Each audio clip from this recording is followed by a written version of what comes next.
En fait, Thomas est arrivé en 2018 pour faire un stage chez nous. On a vite décelé des problèmes avec Thomas, notamment dans les gestes, dans la compréhension. Après, je pense que tout le monde a le droit à sa chance. Thomas avait quasiment l'âge de mes enfants à l'époque et j'aurais bien aimé qu'une personne s'occupe aussi de lui. Donc on l'a pris en charge, on lui a fait changer de métier parce qu'au démarrage il voulait faire de la pâtisserie, on l'a plus orienté sur la boulangerie qui est plus facile en fait. Et aujourd'hui on arrive à ce que Thomas touche un petit peu à tout dans l'entreprise.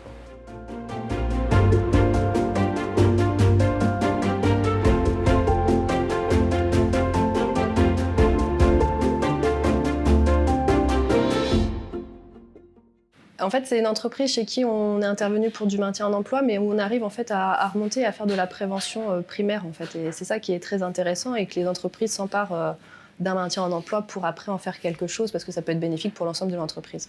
Là, on a pu mobiliser en effet un nombre de partenaires quand même assez conséquent. On a pu travailler avec les aides aux apprentissages pour ce qui concernait sa formation. On a pu travailler avec les professionnels de la mission locale pour ce qui pouvait concerner le passage du permis de conduire et aussi une aide plus basée sur la vie quotidienne. Le centre de santé au travail de Fécamp pour l'étude ergonomique, moi qui me sert à pouvoir instruire après ma demande financière. L'employeur et évidemment l'acteur principal de cet accompagnement, c'est Thomas.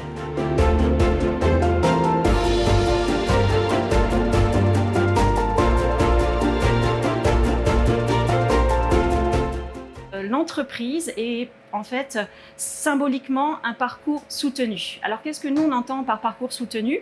C'est en fait lorsque l'individu exerce un emploi en lien avec sa formation et que finalement dans son parcours il y a une évolution professionnelle. Ce qui est le cas pour Thomas puisque nous sommes partis d'un CAP boulangerie à une mention. De la même façon, pour l'entreprise, en fait, Saveurs et Traditions, on s'est aperçu qu'il y a une véritable politique de prévention qui a été mise en œuvre parce que les actions engagées sont non seulement bénéfiques pour le salarié, mais aussi pour le collectif. L'ensemble de ces facteurs vraiment permet à l'entreprise d'être inclusive en prenant en compte les problématiques de santé de tous les salariés. Quand j'ai commencé, on m'a tout de suite suivi parce qu'on a remarqué que j'étais pas un apprenti comme les autres, qu'il fallait m'accompagner ou sinon j'étais perdu au quotidien. J'ai eu des difficultés à suivre les recettes et tout ça, donc on me suivait à chaque étape pour que je puisse les réaliser.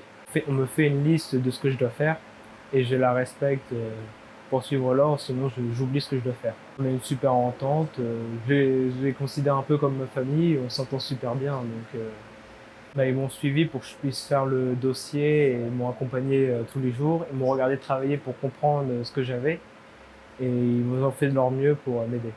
Alors la CARSAT, elle est intervenue dans le cadre d'un accompagnement financier, donc après l'étude de Madame Roche, l'ergonome, qui du coup, avec ses précaux, après ses préconisations, on a financé toute la partie équipement de travail en fait, pour le maintien de l'emploi du salarié.